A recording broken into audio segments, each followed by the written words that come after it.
Return the $40,000 your son took or stay out, Dad said, holding the door. My sister added, my daughter saw him near the safe. We all agreed. I smiled, dropped the bank records and her car lease on the table. 5 minutes later, her husband walked out, and she. My name is Kevin Hartley. I'm 34, a pathologist in the county morgue. The person who shows up when the questions get quiet and the facts have to speak. In my family, I'm the background guy. I fix things.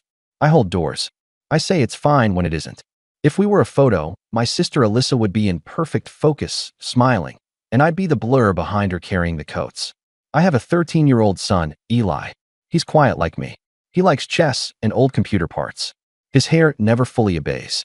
On school mornings, we split a stale muffin in the car, and he reminds me to breathe when my phone starts lighting up. Divorce gave me 50-50 custody and a permanent list of things I'm supposed to remember: forms, sneakers, lunch cards, days. Work is clinical and specific. In the morgue, I label, measure, record. Everything has a chain of custody. I like that. You can prove where something came from, who touched it, what happened next.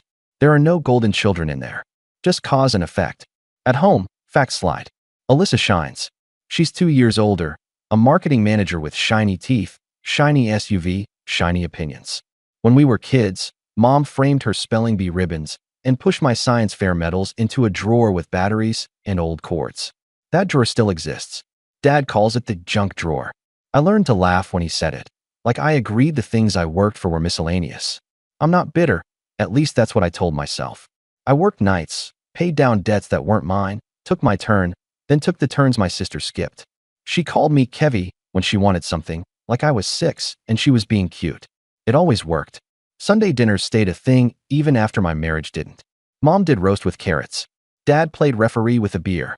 Alyssa showed up late and loud.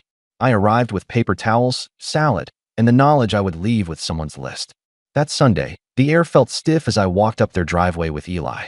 The oak tree threw long shadows over the minivan. My stomach nodded for reasons I couldn't name. Eli nudged me. You okay? Yeah, I lied. Let's just smile. We stepped inside. Mom barely looked up. Alyssa stood in the kitchen, arms crossed, lips pressed, posture dialed to courtroom. Her husband, Brad, hovered like a personal bailiff. Their daughter, Kendall, 9, swung her legs at the bar stool, watching all of us like TV. Dad didn't sit. He stood in the doorway to the living room, one hand on the frame like a bouncer. Return the $40,000 your son took or stay out, he said, holding the door. Eli sucked in a breath. I blinked. It didn't compute. I heard the words like a radio from another room. Alyssa added, my daughter saw him near the safe. We all agreed. I looked at Eli. He went pale. In my head, I grabbed for a clipboard and couldn't find one. No chain of custody, just an accusation thrown like a brick. Dad, I said slowly, what's safe? Mom wiped a clean spot on an already clean counter. Don't make this harder, Kevin. Kendall swung her legs faster. She didn't meet my eyes. Brad sniffed, like he smelled something burning. Eli whispered, I didn't. Not here. I told him, my voice shaking. We stood in the doorway, half in, half out, like a test. The house smelled like roast and lemon cleaner and something cheap. Fear, maybe, or the sick sweetness of someone's lie. Say you'll bring it back, Alyssa said, bright and firm, like closing a sale. Then we can eat. I didn't answer. 1,000 small memories started rising in my throat, heavy as sand. From the living room, Aunt Marie's voice drifted out. He always was a strange one. The first trigger wasn't the dollar amount. It was that line, flat, casual, like I'd been a problem for years and everyone had just been waiting to say it out loud. The safe wasn't new. Dad kept one in the bedroom closet behind the flannels, a black box with a keypad and a key for just in case. It held passports, bonds, the title to the house, Mom's ring when she used too much lotion and claimed it might slip off, and cash. Always cash. Banks fail, Dad said. Cash doesn't. He loved telling the story of the time his bank put a hold on his paycheck. 14 days, he'd say, like the number had personally insulted him.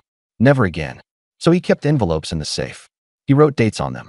He showed Alyssa the inside like it was a museum. He never showed me. I learned to stand in the hall and not look like I was looking.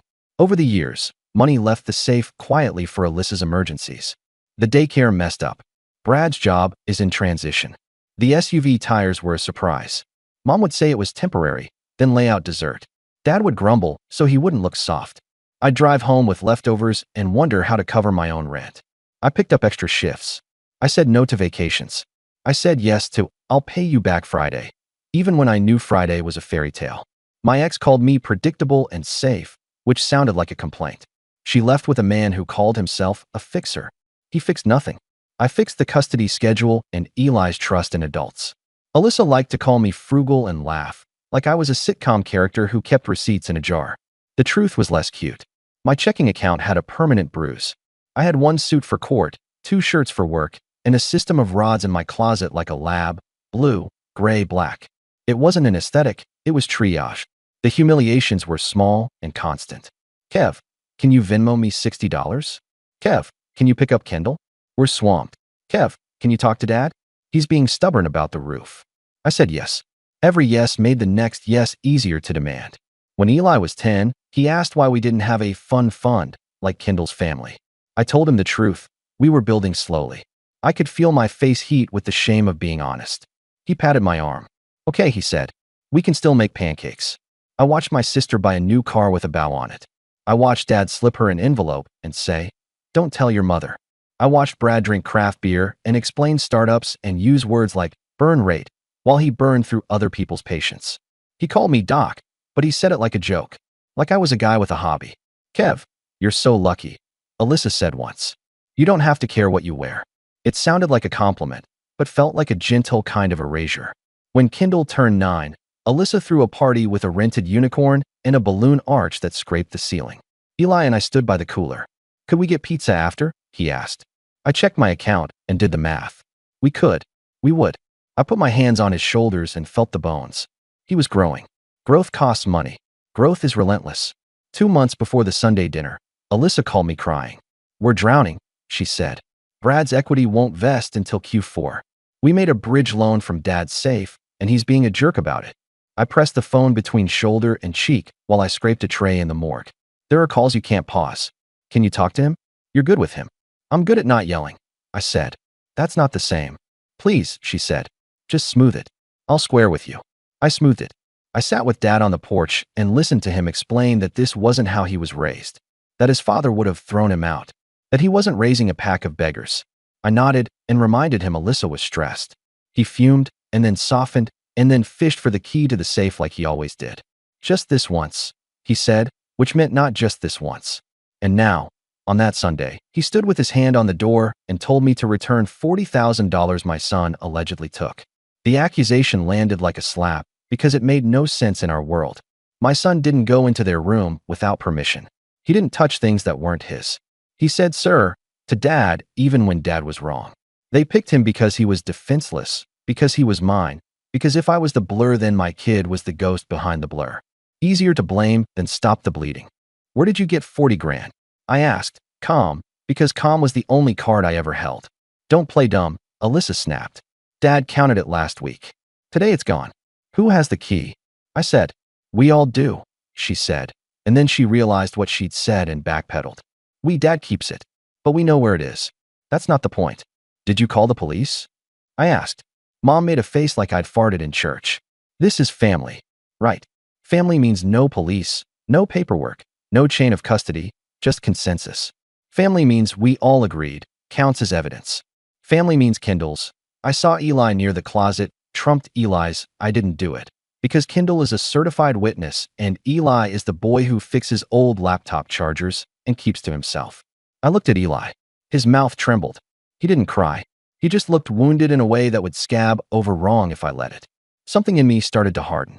It wasn't anger, not exactly. It was resolve. I've seen bones callous around breaks. It felt like that. Okay, I said. We're leaving. Dad's jaw ticked. You come back with the money. Alyssa smiled like she'd won. This doesn't have to be dramatic, Kev. As I turned, Aunt Marie's voice followed me out again, sugar-coated and sharp. He was always different. I drove Eli home in silence. At a red light, he said, chess after dinner, like normal might still be available if we just asked for it quietly. Yes, I said, but first I'm going to do something. What? I gripped the wheel. I'm going to collect the facts. The big scene wasn't a holiday. It was 2 nights later at Dad and Mom's because Alyssa texted a deadline like a debt collector. Wednesday, 7 p.m. We need resolution. She sent a group text. Kendall added a unicorn sticker because she's 9 and the world is stickers. I asked Eli if he wanted to come. He shook his head no. They don't see me, Dad, he said quietly. I'll mess up the picture. It hurt because it was true. I picked up a banker's box on the way. Inside were bank statements, printed and highlighted. I had pulled them in my kitchen with a cup of cold coffee and a hand that wouldn't stop shaking. I called my own bank, Dad's credit union, the leasing company, and customer service reps who sounded bored until I said fraud. I requested proofs, timelines, transfers.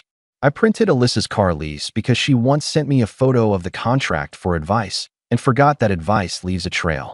At 7:04 p.m. I walked in. Dad stood again like a bouncer. Mom hovered. Alyssa and Brad were on the couch, distance between them like a crack in tile. Kendall worked a tablet in the corner. Aunt Marie had brought apple pie and judgment. I set the box on the coffee table. Before we do anything, I said, we're going to do this with evidence. Alyssa rolled her eyes. Oh my God, Kevin. Shoo, Dad said. He likes paperwork when it looks official. I pulled out the first folder. Here's the transaction log from the Safe's bank bag. Last 3 withdrawals were July 2nd, August 19th, and September 30th. The cash counted at those times was logged by Dad and signed by. I looked at him. You signed it, Dad. I keep notes, he said defensively. I'm not a caveman. Good, I said. Because the sum total at the end of September, before the alleged theft, was $12,300. Not 40. Silence. Alyssa blinked first. Dad must have miscounted. I didn't, he snapped. I laid down the second folder. Car lease for a 2024 RX 350, I said. Signed by Alyssa and Brad in June. Monthly payment, $912. Down payment, $12,000. Paid in cash. You sent me this for advice. You texted, is this a good idea?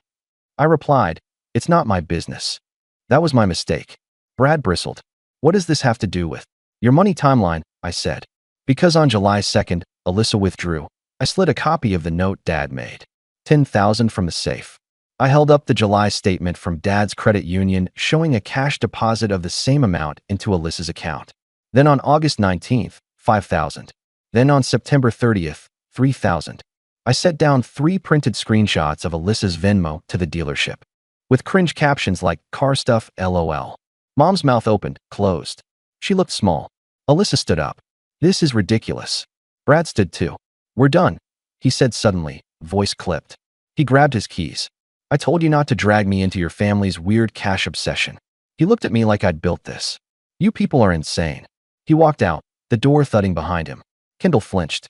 The tablet screen timed out. Alyssa's hands shook. Wait, she said weakly. Brad. She took a step toward the door and then stopped, trapped by the room. I breathed. My heart didn't race. It felt like it slowed, like the body does when it's ready to do surgery. I reached for the last folder. There's also the security camera. Dad frowned. We don't have a camera. You do, I said calmly. Remember when the neighbor's kid was sneaking into your garage for the bike pump? You installed a motion cam in the hallway by your bedroom door. You forgot about it because the notifications annoyed you. But the app didn't forget. I turned my phone around. A still frame. Alyssa, on September 30th, at 2:18 p.m., stepping out of the bedroom, envelope in hand. Time stamped. The angle was unflattering. Truth often is. Alyssa's chin trembled. That was for Mom's ring cleaning. The envelope was labeled emergency, I said. You took it. You texted me that night. I pulled a final printout. Can you spot me $200 for Kendall's art camp? We're tight this month. Dad sank down. The beer in his hand looked heavy. So no, I said voice low. Eli didn't take $40,000. There wasn't $40,000 in there to take. You took it in chunks and didn't keep track, and when Dad counted and panicked, you pointed at my son. Aunt Marie made a small sound, like a kettle finally clicking off. Well, she said. I looked at each of them. This isn't about revenge, I said. This is about closure. You're not going to say Eli's name that way again. You're not going to make me the junk drawer for your mistakes. The next time money goes missing, you can call the police like people do when they think a crime occurred. But you won't call me, and you won't blame my kid. Alyssa whispered, I'm sorry, but it sounded like a word she'd never had to use for real. I shook my head. Not to me. To him. Mom started to cry softly. Dad stared at the camera still on my phone like it had betrayed him personally. I put the folders back in the box. We're done here, I said. If you want to speak to me again, you can start with an apology to Eli and a written agreement about that safe. Chain of custody. Key control. Signatures.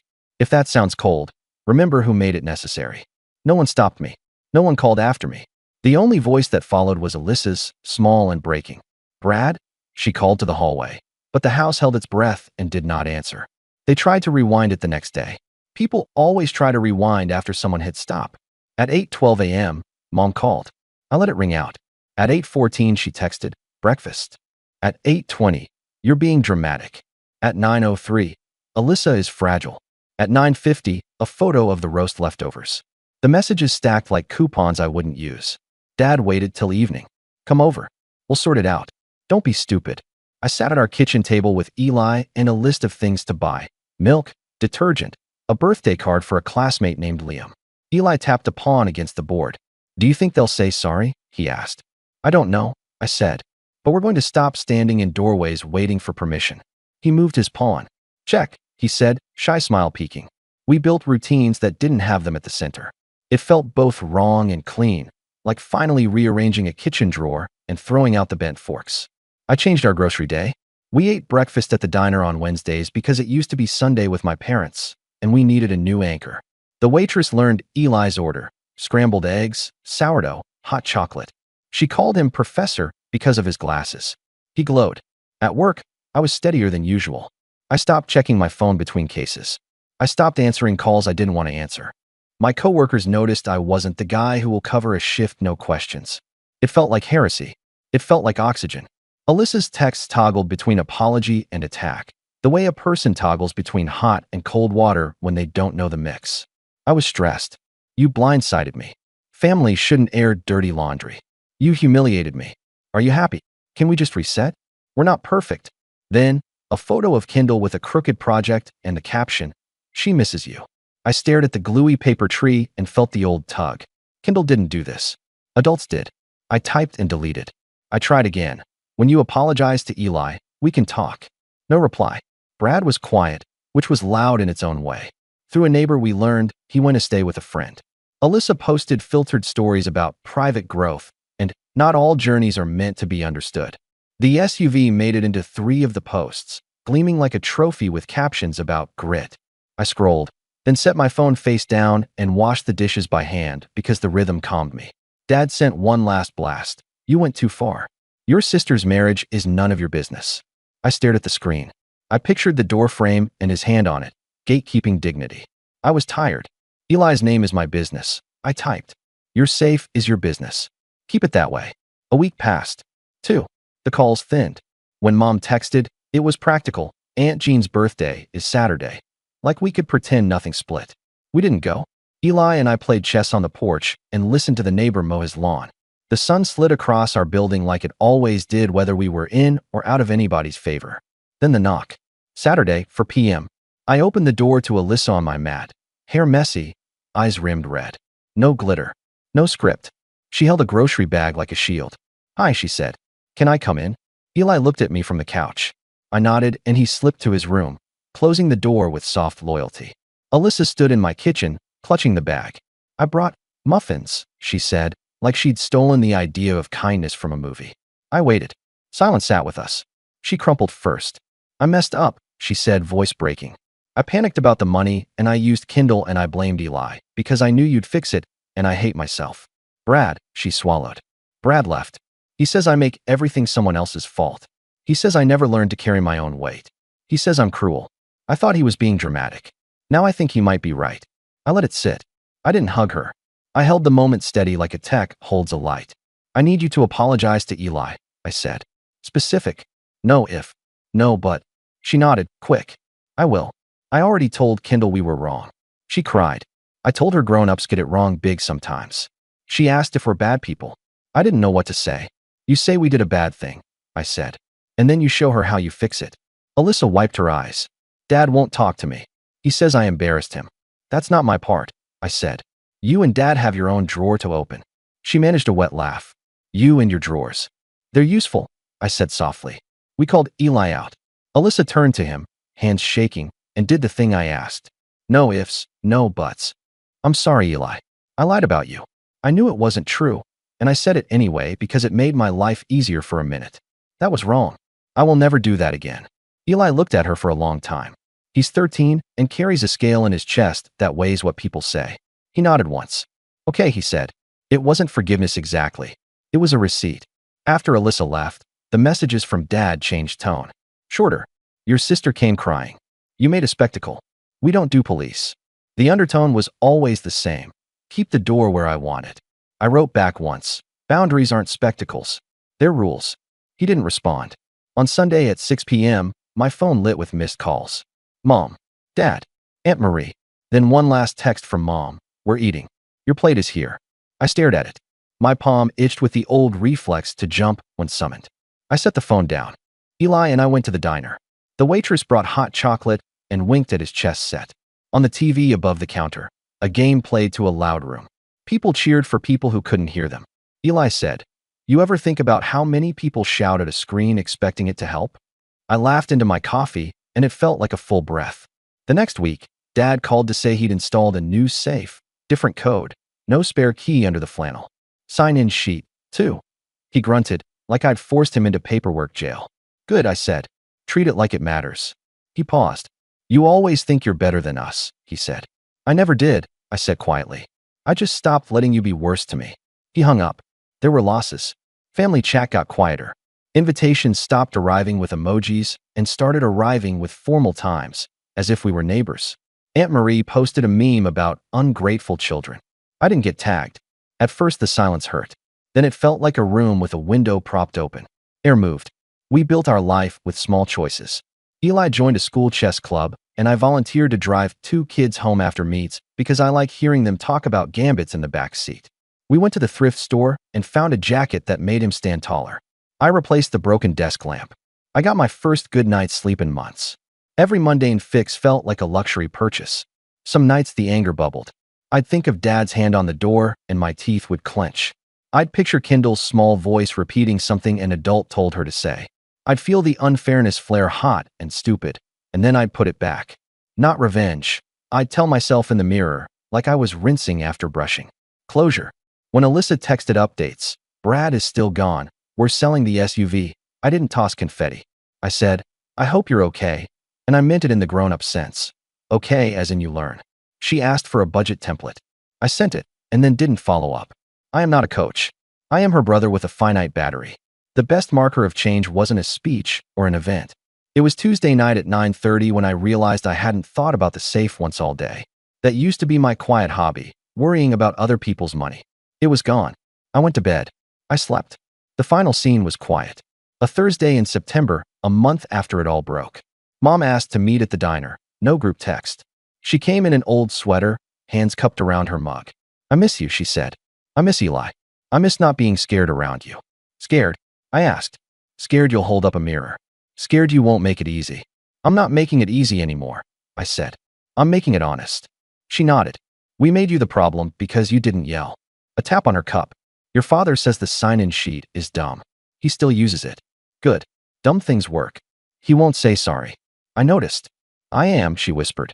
I'm sorry. Thank you. Tell Eli. Not me. Him. I will. She gave a small, pained smile. You were always different. For once it didn't cut. After she left, Eli slid into the booth. He'd been watching pancakes at the counter. Was that okay? He asked. It was. We don't need everything. Just enough. He nodded. Do we still play on Sundays? Yeah, but we'll pick our own time. I'm not riding for revenge. No victory dance. Just a line, I won't step back. No one points at my kid to make life easier. If something goes missing, use the sign-in sheet. If words are said, own them. Different kept us visible. My name is Kevin. I cut through noise for a living. Now I do it when needed at home. The moral's simple. I won't pay for lies or lower the bar for peace. This isn't revenge. It's closure. It's a door I hold open for me and my kid. If you want in, the price is simple. Tell the truth, respect the boundary, bring your receipts.